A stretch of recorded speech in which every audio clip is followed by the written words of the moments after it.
Hi everyone, it's Jerry from the 2012 London Chess Classic, Round 7. We had Hikaru Nakamura, the USA's #1, paired up against Magnus Carlsen, the world's #1. And going into this game, Nakamura was still looking for his first win over Carlsen in classical time controls. And Carlsen is, in this tournament, well, he's having another fantastic tournament, scoring 5 wins and 1 draw up to this point. And he is now also the highest ever FIDE rated player with a rating of a little bit over 2860. This right here is a quick little poll that I did beforehand to see what those that were on the Chess Network Facebook page, what their thoughts were. And this is some of the results. 9 for a Nakamura win, 62 for Carlsen, 25 thinking it would be a draw. But let's see exactly what that result is and what went on in this game. So Nakamura playing white, opening with e4. After c5, Sicilian, we have knight f3, knight c6, and now looking to build a center. Knight f6, grabbing some space, controlling f6, and now black has to be careful. If you're playing the black side, you have to be careful without the knight around on its best defensive square, f6. There could be some issues on h7. Bishop sacrifices in particular, and also this h5 square. We're not long off from seeing maybe the queen come out in this direction. A knight, when he's on f6, is controlling both of those squares. So bishop c4, e6 to reinforce this knight. There is also knight b6 possibilities, just counterattack. But this knight, he sits right here, and he stays there for quite some time. But he's able to, I should say it as this, he's able to stay here because of the certain decisions that were made by Magnus. The decisions namely involving the pawns. And this right here in particular. As soon as d4 is played, we have an immediate capture on d4. This tension is immediately resolved. cd, cd, and after d6, this tension here, after castles, it's not immediately resolved. So there's 2 questions here. Why capture and why not capture? Well, the reason why you capture right now is because if you don't, white is going to capture on c5, and then there's going to be an issue. You allow a heavy piece, a major piece, to contribute to putting pressure on d5, and in short, the knight can't be maintained on d5. So that's why you capture on d4. And after d6 castles, the reason why you don't capture is because, well, same thing. You allow white to put pressure on this d5 point. He can't be maintained, and we're not long off from even seeing queen e2 and rook to d1, and that is certainly a very awkward pin to get out of. I don't know that there really is a convenient way to get out of it. Okay, so in short, this tension, it immediately is resolved, but this, between these guys, it's maintained. So bishop e7, queen e2, castle, rook d1. Let's get off of this file. You just set yourself up for tactics if you keep the queen around like that. a3, there are other options at this point for white. What else can you do? a3 is aimed at just controlling b4. One might think it's to tuck this bishop back, and sometimes you could see that as the reason, but its main purpose is to watch out for this b4 square. Excuse me. What white is really wanting to do is relocate this bishop on this diagonal. But going here immediately, well, it can't be maintained on this diagonal, can it? You go to e4, you get kicked around, black picks up that bishop. So that's why we're first seeing a3. We're seeing a3 instead of this bishop here. And other moves might have included bishop takes knight, going with this particular pawn structure, playing from here, trying to show an advantage with this imbalance. Black now having the bishop pair, but is kind of tethered to the defense of this d5 point. And another option would be to not play a3, but rather knight c3. But again, there is this structural change. After knight takes c, b takes c, de, de, this guy on c3 is the weak link. He's isolated. This is a static weakness. And if there's not going to be some attack against the black king, and if black is able to exchange more pieces out, this weakness right here is highlighted in a great way, this pawn on c3. So What it would do is get rid of that knight on d5, and we'll see how annoying that knight turns out to be on that d5 square. But it's not decided on. We don't see knight to c3. Instead, it's a3. Rook d8, getting the rook doing something. It's indirectly influencing control of d5. b4, expanding on the queen side. And now a6, getting ready for this b5. Black just wants to now complete development and is just 2 moves away from being fully developed, from having a direct connection between those rooks. So the bishop now drops back. b5, h4, maybe a little bit weird to see that. b4 and then h4. Okay, it's a flight square idea. That's not the primary purpose at this point right here, but there is some potential for this pawn to be some spearhead for an attack, h5, h6 stuff, or maybe even just sit there and allow a more reliable jumping point on g5. So now the tension's resolved. There's no need to, you might as well, maybe better stated, you might as well open the position up at a moment where you are now the better side when it comes to development. Black has a lead in development at this point. These guys are still sitting, and after Black's next move, Black is fully developed. So things are a bit tricky here now for White, because what do you do? How do you complete your development? What do you do with your knight? You go anywhere at the knight, deadly fork on c3. That's lights out. And if you could just envision, even if this pawn was still on b2, controlling c3, it's still very awkward. You still couldn't, let's say, move the knight trying to get to e4, because as soon as you go to d2, another fork on f4. This guy is a giant pest on d5. So what do? You have to do something that's not so routine, not so normal looking. What's played is rook to a2, trying to get this sort of thing going on. But even so, that would take quite a bit of work, because, again, placing the rook even here is still masking the bishop's view of f4. So it takes a lot of work to try and get some setup here with rook d2, bishop b2, knight here. There would have to be something like g3 first. It's coming really at a snail's pace. But after this rook a2 move, we do see a ton of action, a ton of captures in these next 5 or 6 moves. And we go from, we have a huge transition here. This is a middle game, just a couple pawns off for both sides. We go from this middle game position to a very simplified endgame, which is unbalanced. So what is played here is knight d takes b. This is all forced, by the way, these moves. Carlsen has the decision here, and he does go for this combination, and the moves that now ensue are all forced. So a takes b, knight takes b, rook d2, rook takes d, knight takes d, and you have to recapture with the queen.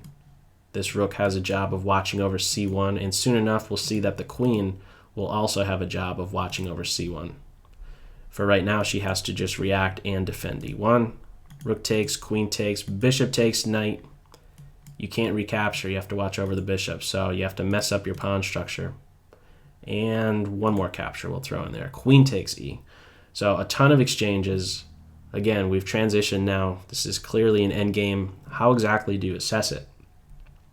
Well, what do we have? If we just do a point total, it's balanced. Okay, we have three black pawns, or three black pawns, and versus a minor piece basically. And well, these guys are completely busted up here on the king side, double isolated on the f file. H4 pawn, better pawn chain for black, safer king for black, connected pass pawns over here. How do you deal with things here for if you're playing the white side? Another thing to point out is that there was the potential, we'll certainly see what happens at that point, but there is the potential, and it's what Aronian, or I should say first, it's what Kramnik and Aronian suggested, and that was to not take the knight, to still keep this bishop pair on there, and instead work with b4. And I could see that if this position does come up again, something like b4 could certainly cause practical issues for Team White here. Objectively, okay, maybe it's still balanced, but I think it's going to be harder to play for White here. Now, with this unbalanced endgame here, one thing you'll find is that the side that has, like, how do you know exactly who stands better? Would you rather be the side that has the 3 pawns or the minor piece? I think it's better in this instance to have the 3 pawns because there's very few pieces involved, and the more that the position simplifies, those pawns, I believe, increase in value. They're going to be much better than this knight, which, by the way, hates to have to defend against outside passed pawns, let alone just passed pawns, but outside passed pawns in particular. Okay, this position is one that could have been avoided, I think, and what we'll see, I think, is maybe this type of position visited again, but without this h4 move. This idea of rook a4, I think, could have maybe come a move sooner, and the reason I'm going through this right now is because I think it's something that both players will look back on and try to make improvements on. This rook to a2 move, coming a move sooner, does not allow this combination to take place. It's just not there in time. If we had, after b5, if we, instead of h4, we had rook here, we could have capture, but this is just not working out. We don't have the eventual bishop taking the knight type of stuff going on, so it's just not the same. And what it now allows for is something like the rook playing to first c2, and then something like g3, which looks a little bit weakening, but it watches over f4. It now allows the bishop to maybe get on this diagonal, not that one, on this diagonal here, and then the knight could go to d2, e4 type of stuff.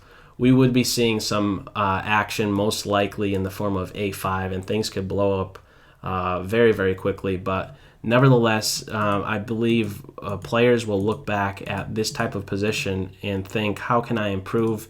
And they'll look at maybe h4 and say, you know what, maybe I could try to get in this rook a2 to c2 move first, and then if I want to do this maybe a little bit later on, then I'll do that. But nevertheless, we did have h4 played. We had a bunch of exchanges. We do enter this middle game, or excuse me, this end game that is unbalanced.